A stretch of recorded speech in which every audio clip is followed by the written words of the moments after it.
So Rick, what's your vision? I mean, you just recently became director of the agency. What is your vision for combating anti-Semitism? Is there like a kind of a mass strategy and then a more niche strategy? How do we? Part of it, and I think again to Dr. Laitman's point, part of it is to begin with educating within our community. AJC released really a groundbreaking survey just 2 months ago on the eve of the one-year commemoration of the tragedy in Pittsburgh, in which we asked a series of questions of American Jews to get a sense of how they are feeling in terms of safety, in terms of their sense of security and well-being, living in America, which has been an extraordinary, true land of opportunity in the 350 plus year history that we have lived in this golden Medina. And so the results were very, very disturbing. Some 7 in 10 Jews who were polled, and there were more than 1,200 people who were asked to weigh in, feel that they have are fearful of anti-Semitism, feel that they have experienced in some way or another anti-Semitism, and roughly 1/3 of those who were polled will go out of their way not to publicly wear items that would identify them as Jews, or would think twice about attending events at places that are clearly identified as community centers. So that's a cause for concern. We've taken that another step, and because it's an educational process, and have compiled a glossary of some of the time-worn tropes and canards that really are code and words that are indicative of anti-Semitic intent. And we're trying to teach them and explain them and understand them, and start with the Jewish community, but broaden it out to law enforcement, to public officials, to diplomats across the world, and to make this a global conversation.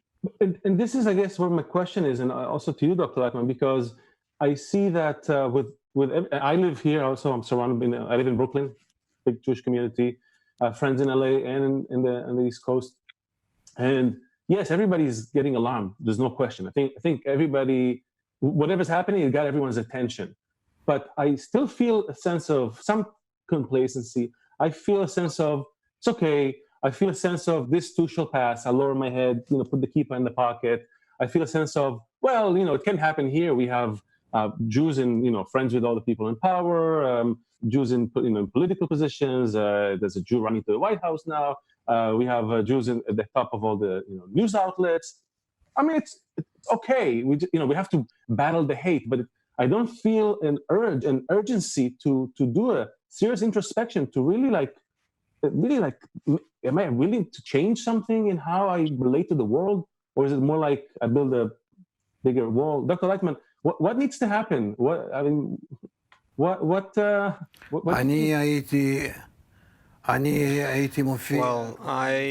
I used to speak in front of American audiences even 20 and 25 years ago in America, in Canada, and I said that we are going to see a very big upsurge of anti-Semitism, and it's going to get dangerous.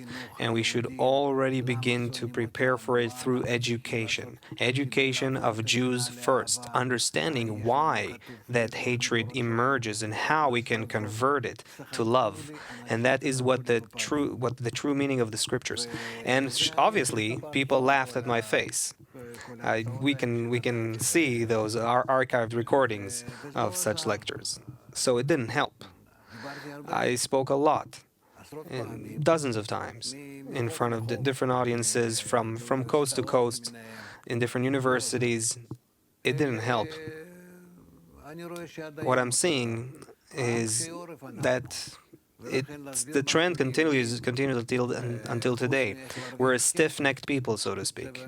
And to explain to us how to do anything besides getting more money, sorry for sounding anti-Semitic, is very tough to explain to Jews. It's very difficult.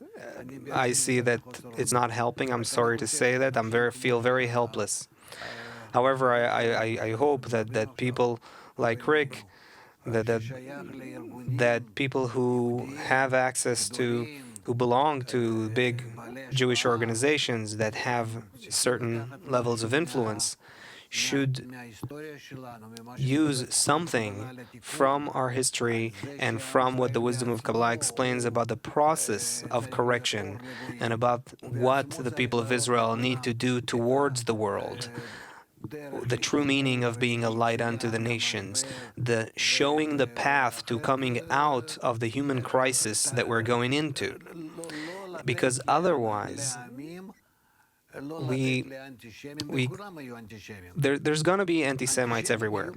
Everywhere.